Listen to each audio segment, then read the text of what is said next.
From the land of lakes, this is 10,000 Takes, brought to you by Minnesota Score Radio. Wally and Eric back for yet another month as we slice and dice the always busy, always topical, super saturated Twin Cities sports scene. It's another episode of 10K Takes Television. Happy birthday to the USA. Yesterday, July 4th, country turned 246. So, how'd you celebrate it? Watched some fireworks. You did. Went on a long walk. Watching fireworks on television, out your window? Both. I saw a great display in Washington, D.C. I mean, the backdrop is incredible with the monument. How do you watch fireworks on television? Well, they had a concert as well. Okay. Then I saw some in person. All right. Very nice. It plays well in D.C., as you might imagine. Your Twins played well enough in Chicago. Fireworks from Byron Buxton with the bat and the glove. Yeah, he turned that weird triple play. Goodness. I mean, he catches a fly ball. And, you know, take nothing away from the Twins on this in creating the first 8-5, in other words, center fielder to third baseman triple play in Major League history. But what in the world is going on with the White Sox? Man, they just can't keep anything straight. They stumble and bumble. Their defense is horrible. Their base running is little leaguish. I mean, who are these guys? I thought this was a team that was supposed to compete for the American League pennant. They're competing to stay above water in the American League Central, which is arguably the worst division in baseball. They're below sea level record-wise. And you know they've been pointing to this series against Minnesota at home as a chance to maybe make some hay and get back in the race. And, boy, they ran themselves out of a ball game yesterday with the base running, boo-boo, that historic triple play. And it ultimately falls back on the skipper, Tony La Russa. I mean, and this is a Hall of Fame manager. He's done a ton with St. Louis, Oakland, even last year with the White Sox. But this season, they have cratered. And if he wasn't best friends with the owner, Jerry Reinsdorf, I'm not sure he would still be in that White Sox dugout. You're exactly right. They don't play like they've ever practiced defense. I remember the series earlier this season in Minneapolis, where on one play they threw a game away with a couple of throwing errors. It's unacceptable, and the fans on the south side of Chicago are irate. Yeah, and they should be. And the base running mistakes in that triple play, they're off the charts. I mean, a long fly ball like that to center field, the guy on second base, he should be tagging up. There's no outs. There's no reason to go halfway. There's no reason to be running. If that ball lands, you're going to score. If he catches it, you need to be tagging up and get to third base. And not only that, especially in this era of analytics, you have so many scouting reports. The White Sox know the Twins very well. They're a divisional rival. That's Byron Buxton out there. I mean, 2/3 of the world is covered by water, the other third by Byron Buxton, right? You know he's out there. You are going to make sure he doesn't make that play before you run. So you're right. He should be tagging. The guy at first probably goes halfway.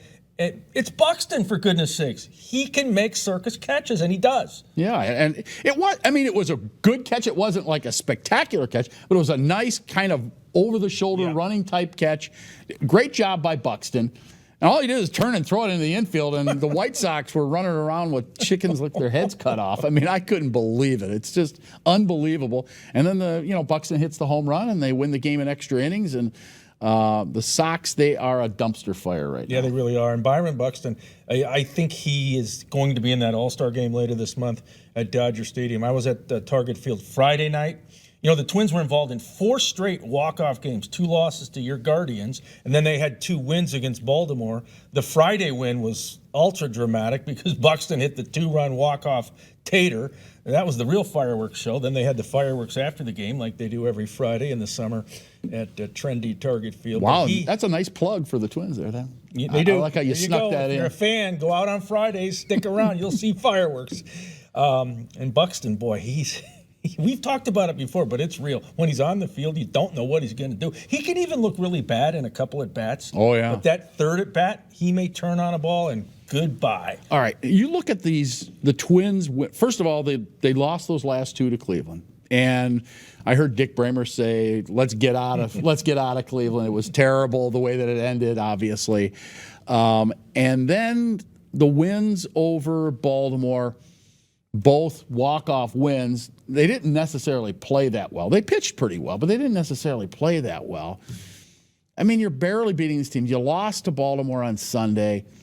I just think that this division is just extremely mediocre. It is easily the weakest division in baseball. I couldn't agree more, but somebody has to win it. I know. And the Twins' mindset should simply be, we will be the cream that rises above this, the last this man mediocre standing. tasting cup of Starbucks. But then you get in the postseason and you have a shot. Now we know the Twins getting into the playoffs. The Twins, they've lost 18 in a row, so they got to deal with that if they get there. But somebody's coming out of the AL Central. If you remember, we had on, it may have been Eddie G or somebody recently, we talked about winning mediocre AL West divisions when the Twins were the champs in '87. He says, well, no, you know what? We just looked at it as we got in and then we did our thing. I'm not saying they're going to go on a run. Houston looks very good. The New York Yankees are a juggernaut.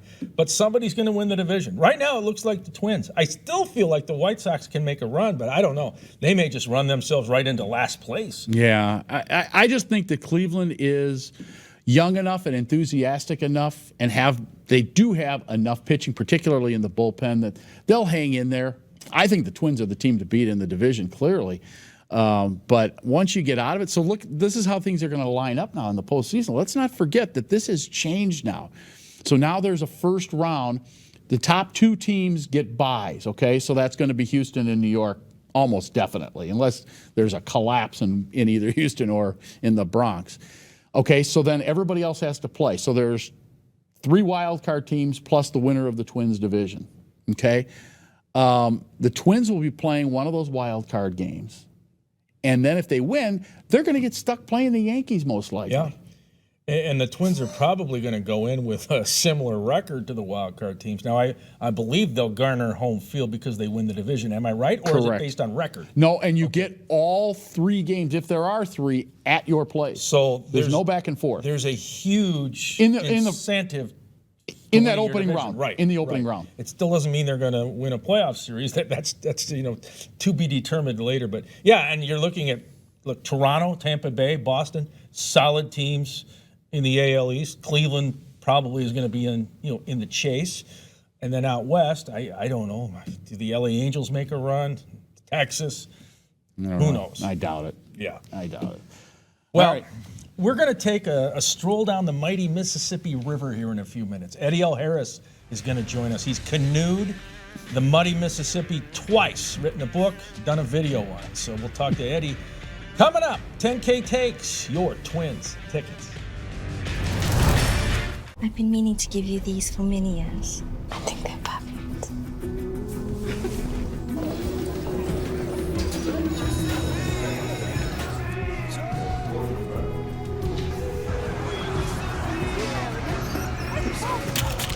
Maya?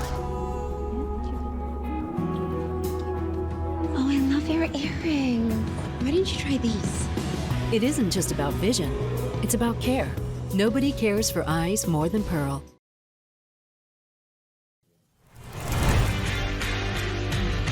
$10,000 takes, and we are midsummer officially, I think. I think that's fair to say. And a lot of folk getting outside, enjoying outdoor activities. And our next guest knows a thing or two about outdoor activities. Eddy Harris, he has canoed the Mississippi the entire length twice, and he joins us now from not too far from Bordeaux, France, of all places. Eddy, your book, Mississippi Solo, you talk about your trip down the Mississippi. Why did you do it twice? I guess that would be my next question. The shortest answer is the first trip was to find myself, and the second trip was to find America. Eddy, your book was fascinating, and you had the ability to talk to regular people up and down the river and make a mundane situation seem interesting. Tell us about starting out at the headwaters, Lake Itasca, northern Minnesota. You grew up in St. Louis, but you'd never canoed before, and you encountered obstacles right away with those footbridges, didn't you? Well, not only with the footbridges, just with the canoe itself. Just trying to master the canoe to cut across Lake Itasca was not the simplest thing I'd ever done. Canoeing the river is almost like life, where you learn as you go. You try to figure out stuff as you're going along. and I learned how to canoe, I think, because even when I did the second journey, my canoeing skills are not the best. But you learn as you go along, and that was the most important lesson, one of the most important lessons to learn as you're canoeing down the river. So how many miles per day did you roughly go in each of these trips? And were the trips similar in length? Did it take you the similar length of time each time? Well, in terms of miles per day, it changed a lot depending on the weather, depending on what I was feeling, depending on what I was doing. My maximum was about 95 miles in one day, and my minimum was probably no miles in a day, because if the wind kicks up, it's just hard, especially if you're not an experienced canoeer. If the wind kicks up, it's hard to make any forward progress. So between the minimum and the maximum, the average was probably around 35 miles a day. The first journey took me 2 months because I wasn't doing anything but paddling all day long. The second journey took me 4 months because I went down the river with a camera crew, the idea being to make a documentary film about that journey. Because if the journey had been so remarkable to me the first time, I thought it would be as remarkable the second time. And it was, and maybe even more so. The first journey marked me in ways unimaginable. I became an outdoor person. I wasn't an outdoor person before. I was a complete city kid. I became Mr. Nature, Mr. Environment because of the first journey. The second journey left me with a kind of deep optimism for the country, because the people I met, these ordinary people who had these fascinating ways about them of inviting in a stranger to their lives, to their camps, to their cars, to have a cup of coffee, to have a meal. That just encourages me to want to travel more across America. And the reasons probably that I'm able to do that and elicit those kinds of conversations is that I've been doing it since I was 16 years old. Eddie, you're a globetrotter. You've been all over planet Earth. But I know in the book you described Lake Itasca, the source of the Mississippi, the headwaters, as one of the most pristine places you've ever seen. Do you want to expound on that? Not just pristine, but one of the most beautiful places too. And it could be partly psychological, because when I came to Lake Itasca that first day, I was in this place of trepidation. I was in a place of feeling like a failure. And I come to Lake Itasca and everything is just beautiful. It is quiet. It is serene. There are very few people because it's October. In fact, there was only myself and the woman who had driven me up to Lake Itasca. Everything was calm. That calm serenity added to the physical beauty probably left the impression in my mind that it was the most beautiful place I had ever seen. And the beauty is not the stark kind of aggressive in-your-face beauty like the Grand Canyon or hiking in the Alps. The beauty is this pristine quietness that is so subtle you could miss it if you're not paying attention. Would you do it again, and not necessarily in the Mississippi, but have you thought about other canoe trips potentially? I've thought about canoeing the Mississippi again in 30 years.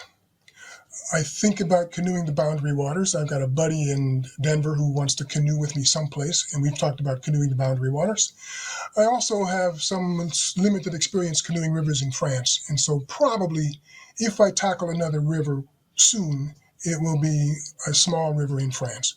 The problem with the rivers here is they're nowhere near as long or as dangerous as the Mississippi. So I could canoe the Charente River, which runs by my house, in about 3 days. Eddie, as you know, there's a lot of polarization right now in the U.S. It's a red and blue nation. But you remain optimistic about the USA, don't you? I think you believe people at their individual core are still good, right? People at their individual core are still good, especially when they're in front of another individual. The problem I have discovered, or I think I've discovered, is that people fall into the trap of groupthink. And when you're in your canoe, vulnerable, black, alone, and you encounter somebody else, he's not seeing you as a part of this group, whatever your group may be. He's seeing you as an individual who maybe needs a beer, needs a cup of coffee, needs a meal, needs something, or just a conversation. And I think that in front of another individual, things are generally pretty good. My advice is for everybody to get a canoe and canoe the Mississippi River, or get a bicycle and ride from California to New York. But to get out of the house, stop watching the news, because the news is not reality. It's not what you find when you're confronting another individual. All right. Number one memory that you pulled from these trips as you canoed the Mississippi. When you think back, the first thing that pops in your mind Is a woman called Eileen in Clayton, Iowa, who ran an inn called the Claytonian Inn. I think that's the name of the place. I arrived in Clayton after dark because the afternoon and evening had been so idyllic that I did not want to get off the river.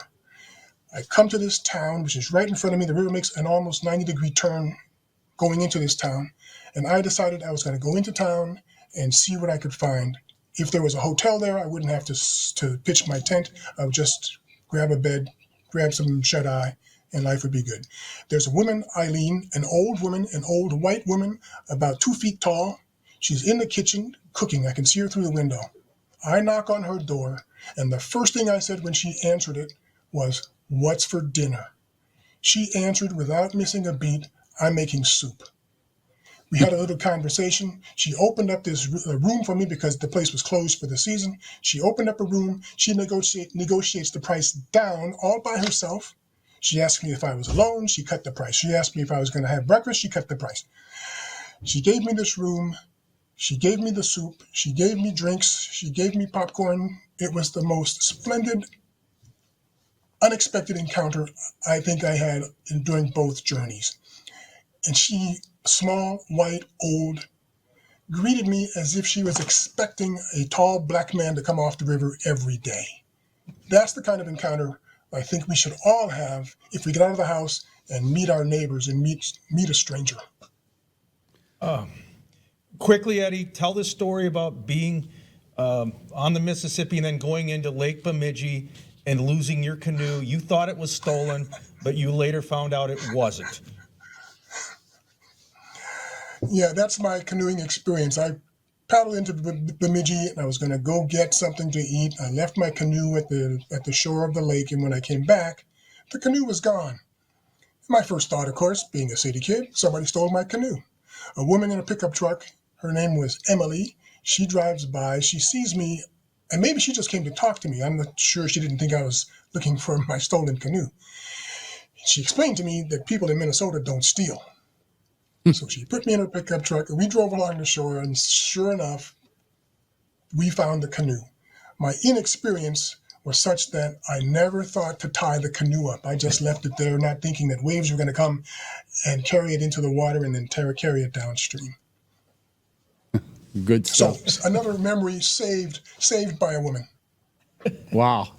Well, that's a good Minnesota story. That's a good spot, good place for us to wrap this up. Eddie, thanks so much for your time. Good luck in France, and maybe we'll see you on the Mississippi again sometime. Thank you very much. Go Cardinals. Oh, wow. Thank you. He's from St. Louis. A St. Louis Cardinal fan. All right. That is Eddy Harris. He has canoed the Mississippi twice. Eric and I will be back to canoe our way through the rest of today's show after this timeout. Stay with us. I've been meaning to give you these for many years. I think they're perfect.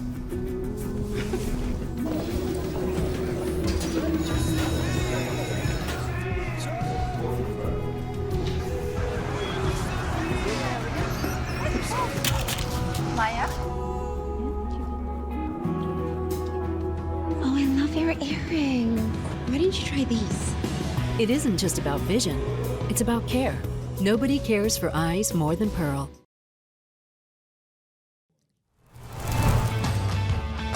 Well, it's July, but basketball was the topic last week when the Timberwolves made a seismic move, getting a seismic player. They go out and they get Rudy Gobert, 3 or 4 time all defensive player in the NBA, averages about 15 points and 15 boards a game.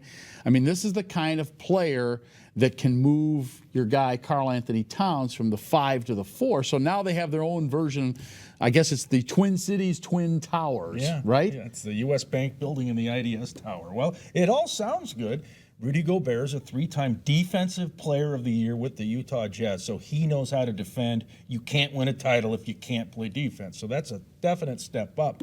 But when I think of Rudy Gobert, I think of the guy who basically shut down sports. He was the first prominent athlete to come down with COVID. The announcement came out in March of 2020. The next day, Adam Silver, the NBA commissioner, said, "We're done."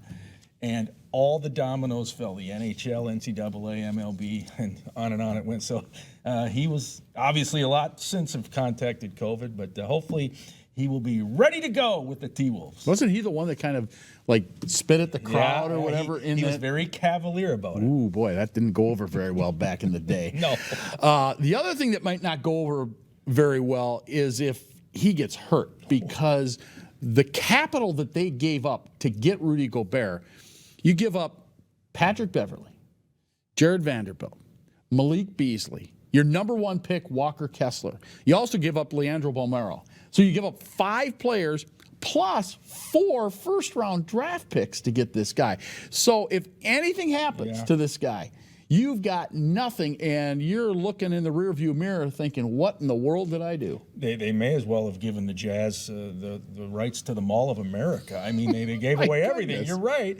And it's reminiscent of what we saw back in the 1980s. Mike Glenn, I know where you're blockbuster going. with Dallas for Herschel Walker, and that blew up in the face of the purple, and that propelled the Cowboys to 3 Super Bowls. I don't know how this one's going to turn out, but Minnesota fans better hope it's not the sequel to the Herschel Walker deal. That's all I can say. Well, they put themselves in a position, at least with their starting 5, to have a very good basketball team come November. We shall see. It tells me they're all in now. They want to win a title. Fans should embrace that. You've got Glenn Taylor with the transition of power to A-Rod and Mark Lore, so they want to win. I don't question that. And they're in the ultra-competitive Western Conference. When you look out at the landscape, you see a Golden State, you see a Phoenix, you see the LA Clippers, you see a Dallas, you see Memphis. There's a lot of good teams. So they're going to have to take a step up to move up. And he's got 4 years remaining on his 5-year contract, Gobert does. So that part is in cement. It's just a matter of, making this all work. And I think that what this does by, letting Pat Bev go and some of these, and Malik Beasley, you create more room for guys like Jalen Noel, who played well at times for the Timberwolves. I don't think we really saw what he could do. We'll see more of him. We're certainly going to see more of Jaden McDaniel as well. Pat Bev, though, I think we're going to miss you. I agree. I think the fan base is going to miss him. They really love that guy and the swagger and the energy he brought to the floor. No question. Okay. Part 2 of the earth-shaking moves, of course, happened earlier last week when the Big Ten decided that they're going to bring in USC and UCLA.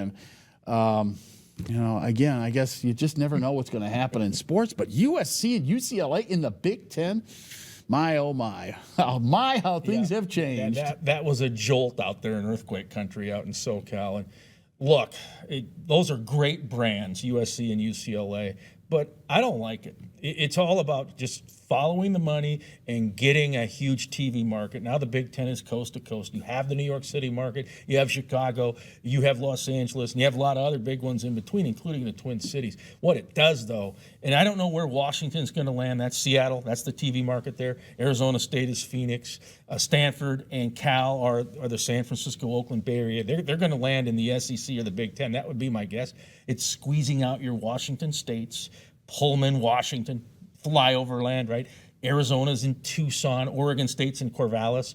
Where do they go? And the Minnesota Gophers should be thankful they didn't get kicked out of the Big Ten.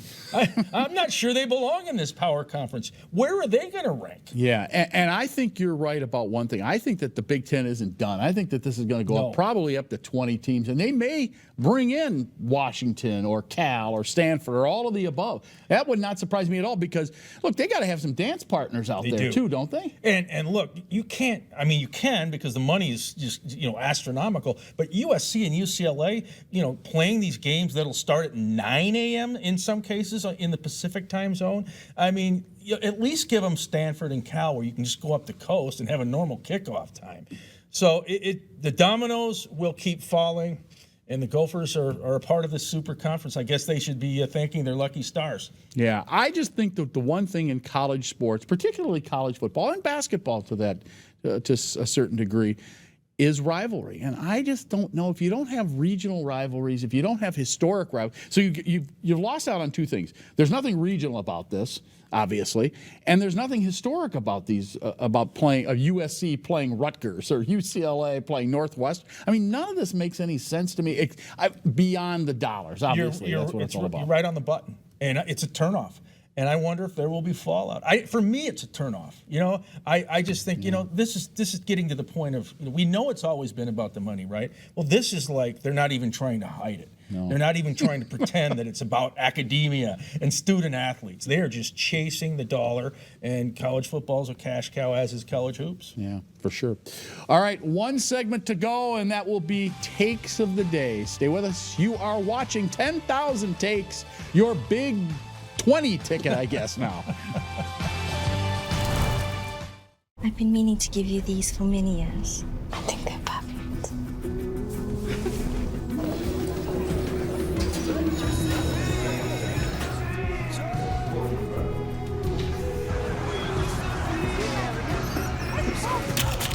Maya?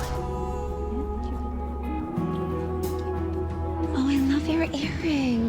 Why didn't you try these? It isn't just about vision, it's about care. Nobody cares for eyes more than Pearl.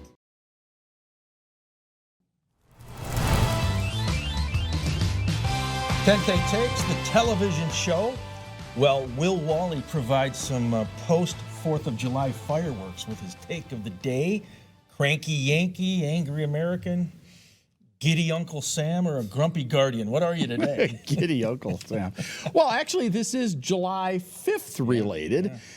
July 5th, 1947, 75 years ago to the day, Larry Doby became the first African-American baseball player in Major League Baseball in the American League. Of course, this came a little over 2 months, or a little less than 2 months after the same feat was pulled by Jackie Robinson.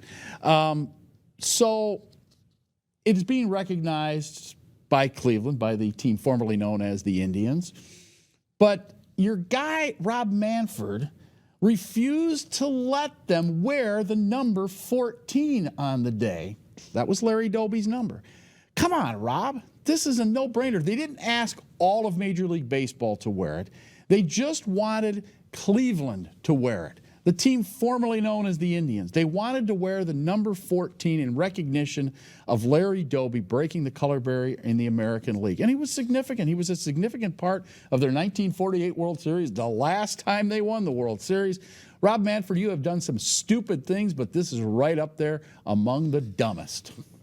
And the mood meter says grumpy Guardian. Yes. Yeah, and for the record, on Jackie Robinson Day, every player in MLB and wears coach 42. and manager wears number 42, Jackie's old number. Okay, yeah, fair point. All right, well, my take of the day, over the weekend, I watched the Major League movies that were being replayed on free television. And I saw Major League Back to the Minors. And the Minnesota Twins are prominently featured in that flick. In fact, there's a lot of stuff shot inside the Metrodome. Oh, boy. Yeah, the Teflon tent in downtown Minneapolis. And after seeing that movie again and seeing how depressing it is to watch a sporting event, specifically baseball, inside the Metrodome, I said to myself, thank goodness for Target Field. Thank goodness for Target Field. I never want to go back inside to watch baseball. I don't care if it's snowing. Yeah, those were some dismal days. I remember going into that Metrodome and thinking, it's 80 degrees and the sun's shining outside and we're sitting inside this tube. Oh, you gave away so much of your summer. That's why there was about a 20-year gap where I didn't care about MLB. Well, it's because I was stuck in the Metrodome. Well, you didn't have fireworks either. Now at least you get fireworks on Friday nights that you like to promote. But as the sign used to say, we like it here. Yeah, oh boy. All right. And on that note, we got to go. Let's FedEx out those thank yous. One to the great crew here behind the scenes, also to Rocky and to Eddy Harris. For Wally, I'm Eric Sigg. So long, we are 10K Takes, your sports ticket.